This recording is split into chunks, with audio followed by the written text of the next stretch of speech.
Well, when we look at the pro-Palestine or anti-Israel protests that are so dominant there in London, and we have a lot of trouble ongoing here in Australia as well, as I've highlighted at Bondi Beach over the weekend. But increasingly, surely it's obvious to everyone that, well, of course there are good-hearted people who want to protest for a Palestinian state, and of course there are good-hearted people who believe Israel's been too heavy-handed and they want to support some sort of ceasefire.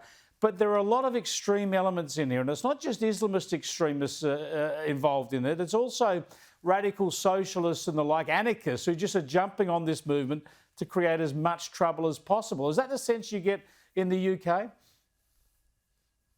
Well, Chris, really there's a mixture. And on the weekend, we did see at this protest that was outside the Houses of Parliament, we did see elderly people arrested. There were some women I saw images of that were in their 80s being arrested. And they're the images that often go viral. People are questioning, why are the police arresting such people? So unfortunately for these protesters, there in all sorts of protests, there are ones in there that cause more trouble than others. There are, of course, peaceful protesters. So really, Chris, it is a mix, but 900 arrests on the weekend is certainly a very large number.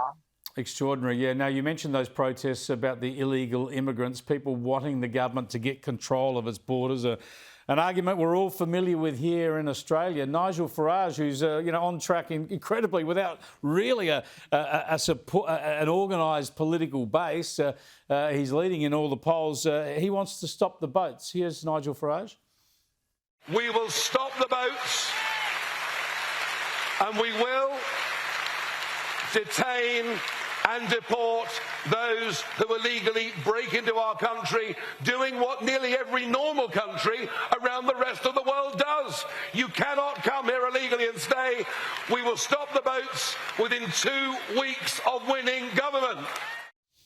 Yeah, well, I was going to say it's easy to say that. It's actually not easy to say stop the boats. You get criticised just for saying it, but it's even more difficult to actually do it. And you reported on the weekend, Sophie, that he's been getting the best advice because he's actually been meeting with Tony Abbott to try and work out how he can actually put a plan together that will stop the boats.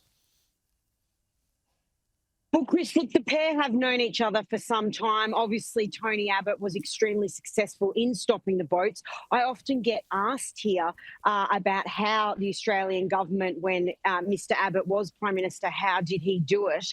I was at the Reform UK conference on the weekend, and many people were talking about this issue. It seemed to be high on the agenda in Birmingham of how do we stop this illegal migrant problem. But, Chris, just here in front of the Daily Mail, there's a headline here, 30,000 reasons why Labor won't stop the boats. Now, they've had over 1,000 people arrive on Saturday here, one of the largest numbers of illegal migrants in any given day. This number, 30,000, is the highest for some years up until this point now. They cannot get control of it. Nigel Farage says if he wins government, he will stop it within 2 weeks. He's now walked that back and said, when legislations change, he will stop this within 2 weeks. So he's had to be careful around his wording here, Chris, because people will hold him to that when he's saying if he wins the election, he'll stop it within 2 weeks. Now he's saying it depends on various legislation being introduced that enables him to do so. Indeed. I think he could do bugger all in 2 weeks. He will need the legislative changes, you would think, as we found out here in Australia. Just quickly, he's doing so well, Nigel Farage and his reform movement, that some of the Conservatives say they sort of amalgamate with him.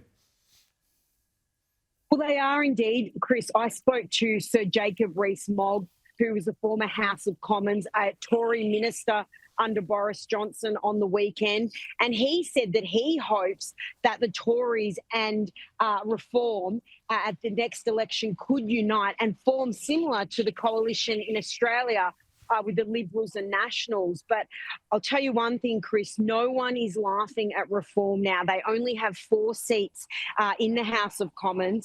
There is not meant to be a general election till 2029, but I can assure you that every political party is taking Nigel Farage and Reform extremely seriously because they are dominating in the polls and they are continuing to set the news agenda. And as we know, Chris, Labor had a major overhaul of its, various ministers last week. So they are in damage control as well.